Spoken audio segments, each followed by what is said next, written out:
You are holding a Bible in your hands, and you turn one page. On the left side of that page, an old prophet lays down his pen in a ruined city, and the God of heaven says his last word for 4 centuries. On the right side of that page, an angel walks into a temple and shatters a silence so long that most people alive had never heard God speak at all. One page. But between those 2 pages sits a canyon of time so wide you could drop the entire history of the United States into it twice and still have room left over. 400 years, empires rise, empires fall. A boy from Macedonia conquers the known world before he turns 33. A madman butchers a pig on the altar of God. A family of priests picks up swords and does the impossible. And through all of it, the blood, the fire, the exile, the miracles that read like something out of a war epic, heaven says nothing. Not one prophet, not one vision, not one word. They call it the silent years. And here is what almost no one in your church has ever told you. The silence was not empty. The silence was the loudest thing God ever did. Because the very last sentence God spoke before he went quiet was a promise. A promise about a messenger who would come.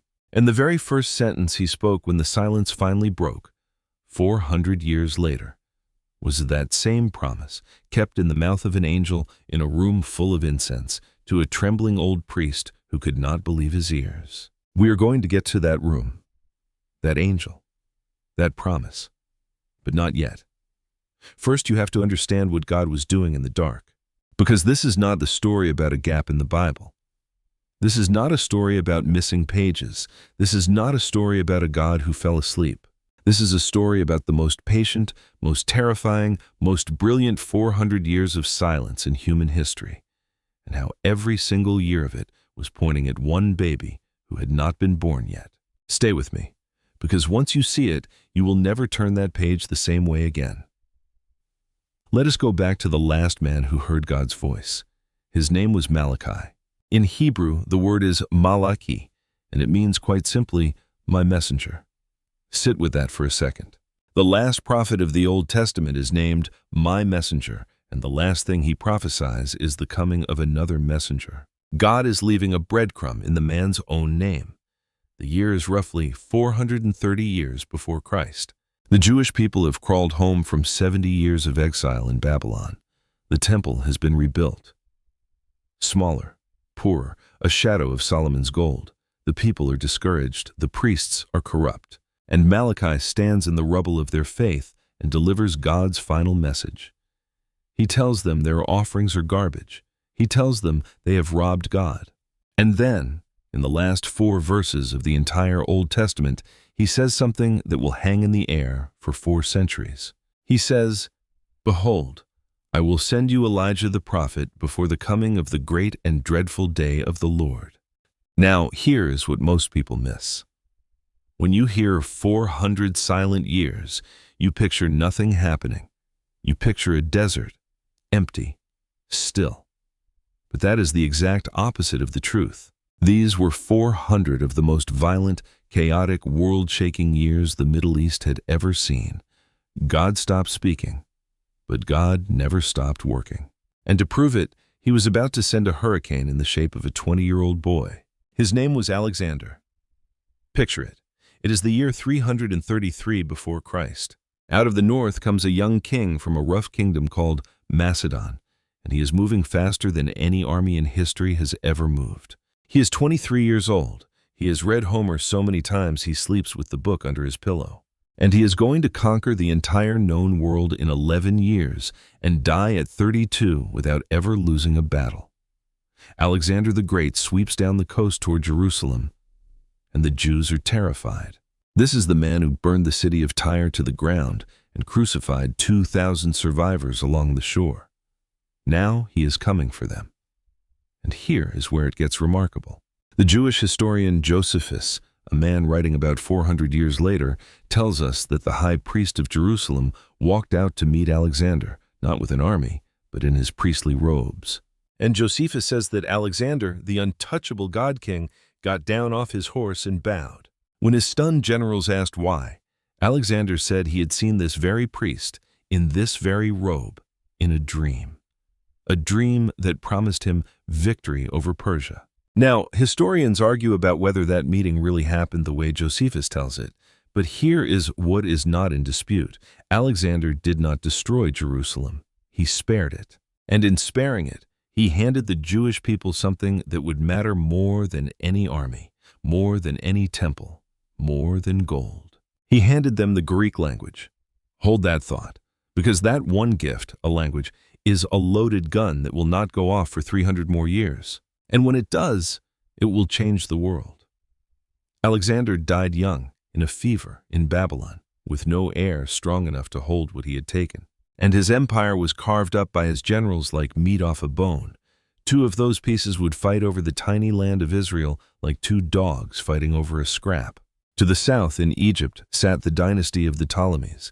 To the north, in Syria, sat the dynasty of the Seleucids. And Israel, poor, small, holy Israel, sat right in the middle of the road between them.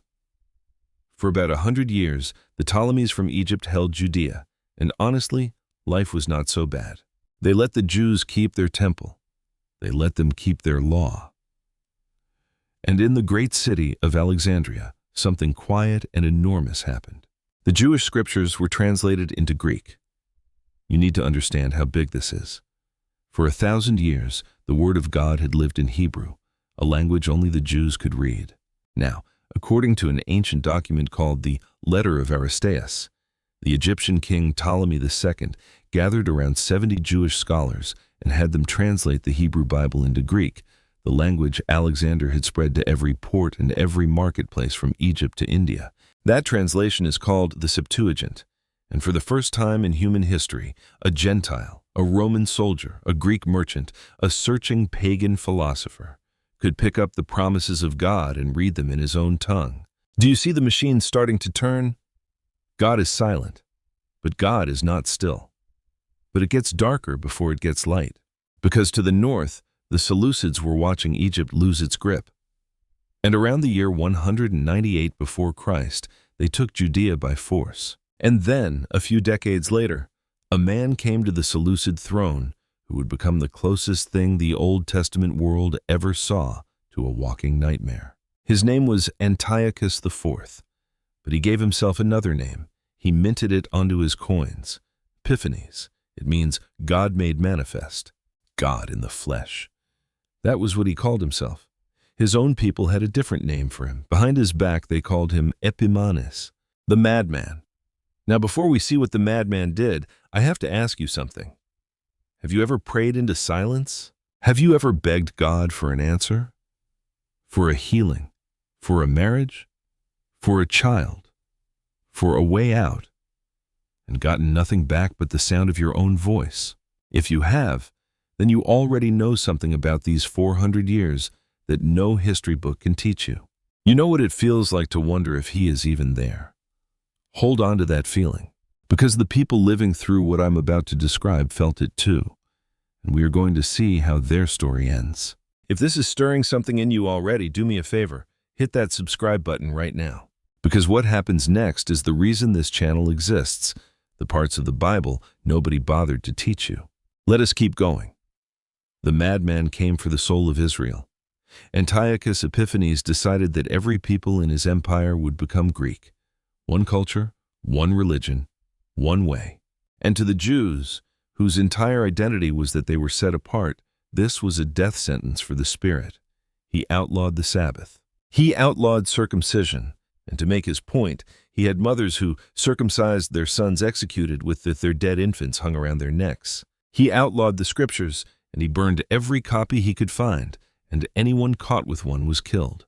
And then, in the year 167 before Christ, he did the unthinkable. He marched into the temple in Jerusalem, the holy place, the one spot on earth where the God of Israel had put his name.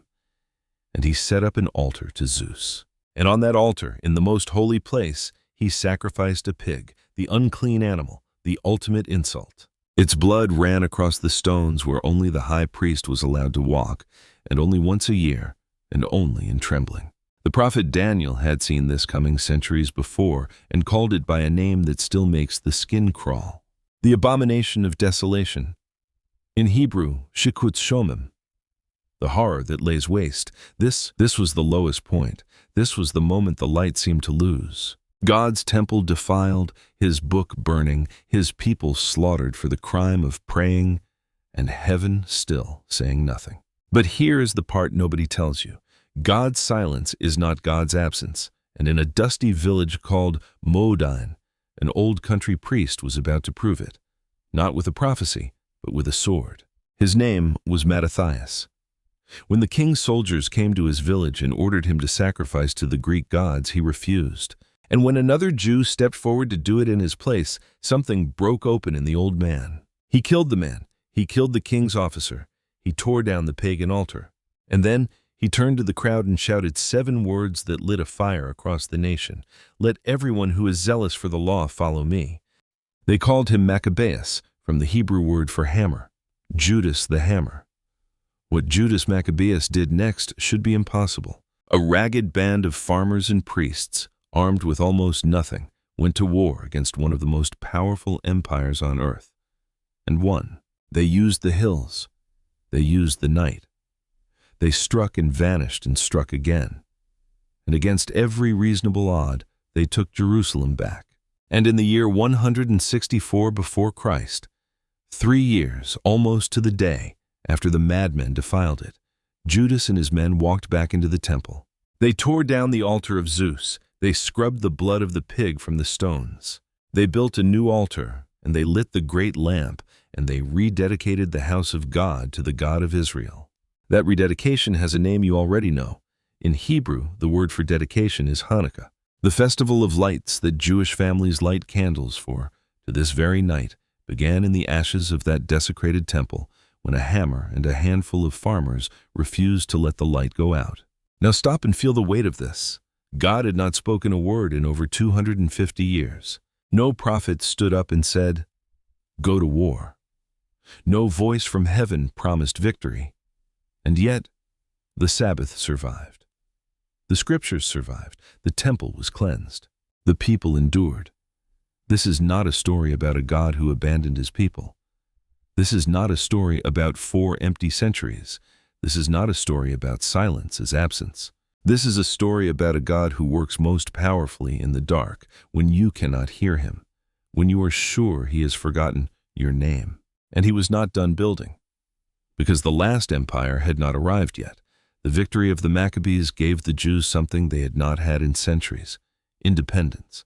A Jewish dynasty called the Hasmoneans ruled the land for about 80 years, but power did what power always does. It rotted them. The heirs of the hammer became corrupt and greedy, and they turned on each other until 2 brothers were fighting so bitterly over the throne that they did the most foolish thing anyone in that world could do. They both asked Rome to settle it. You do not invite the wolf to referee the sheep.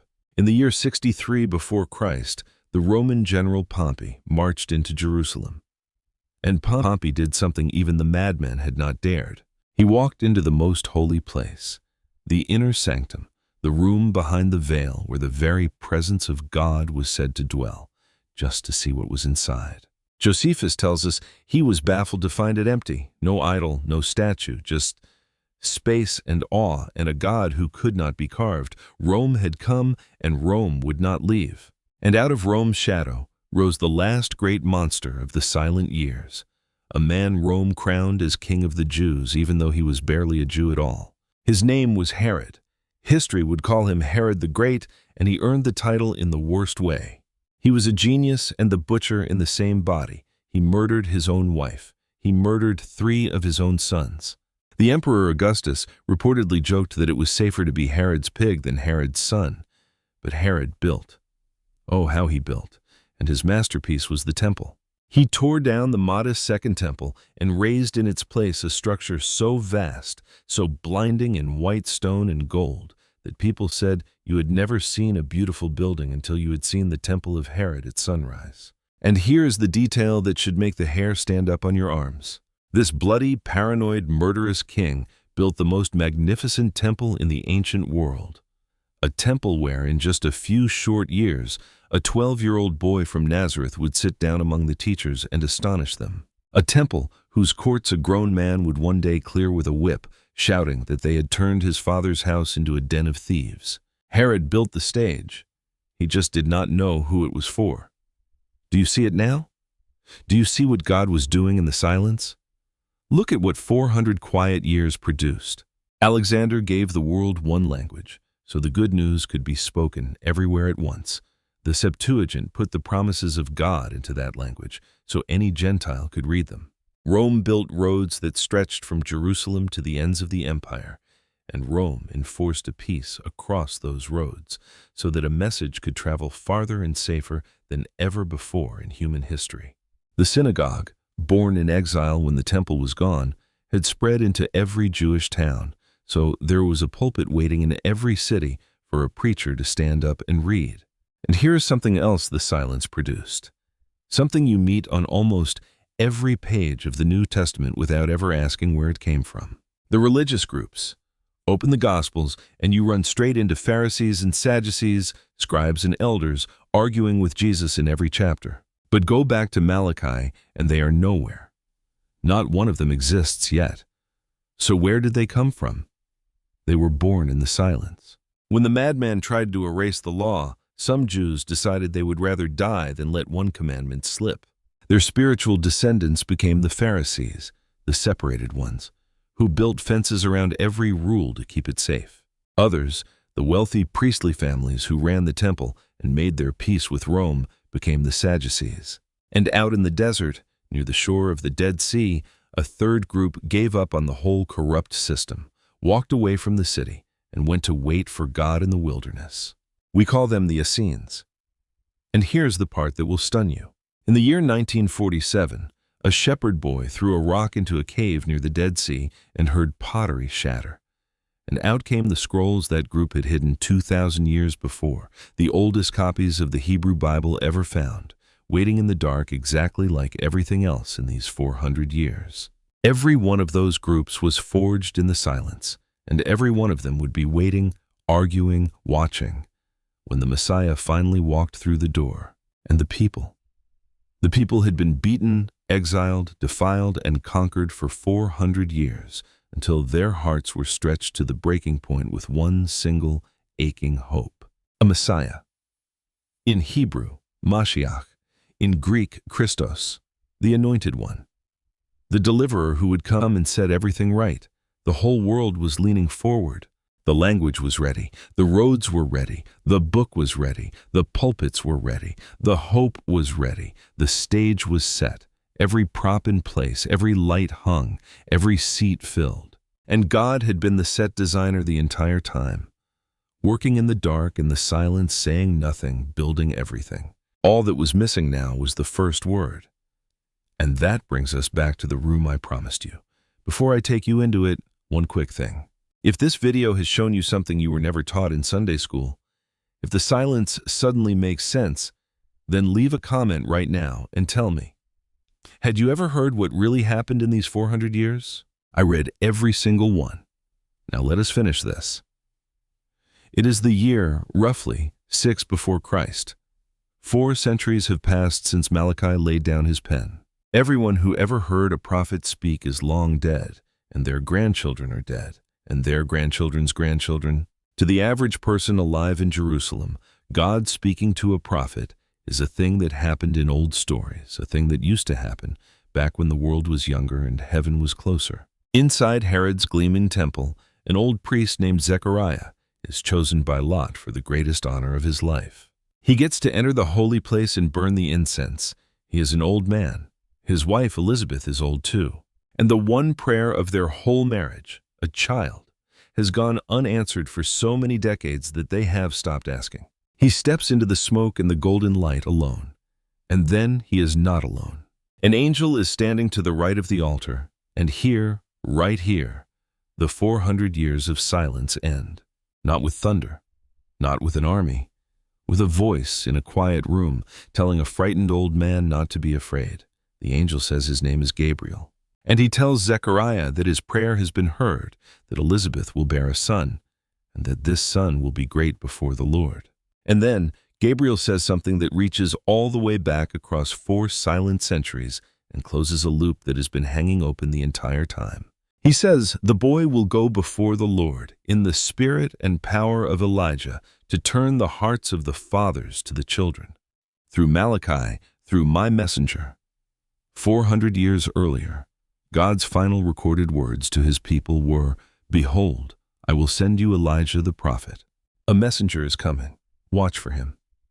For 400 years, that promise hung in the dark, unanswered like a held breath. And now, in the first sentence, God speaks when the silence finally breaks. An angel stands in the temple and says, "He is here." The messenger you were told to watch for, his name will be John, and he will prepare the way for someone greater still. God ended the Old Testament with a promise about a messenger, and God began the New Testament by keeping it, word for word. That is not a gap in your Bible.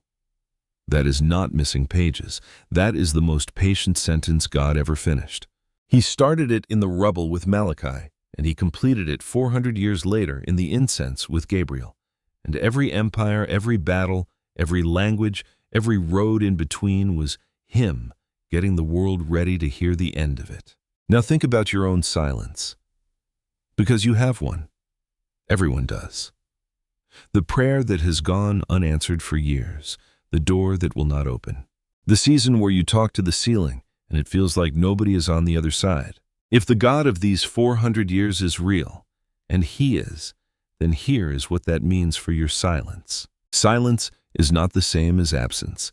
The very same stretch of history where God said nothing was the stretch where God did the most. He was arranging languages and empires and roads and hearts, laying every single piece of the puzzle so that when he finally spoke, everything would be ready.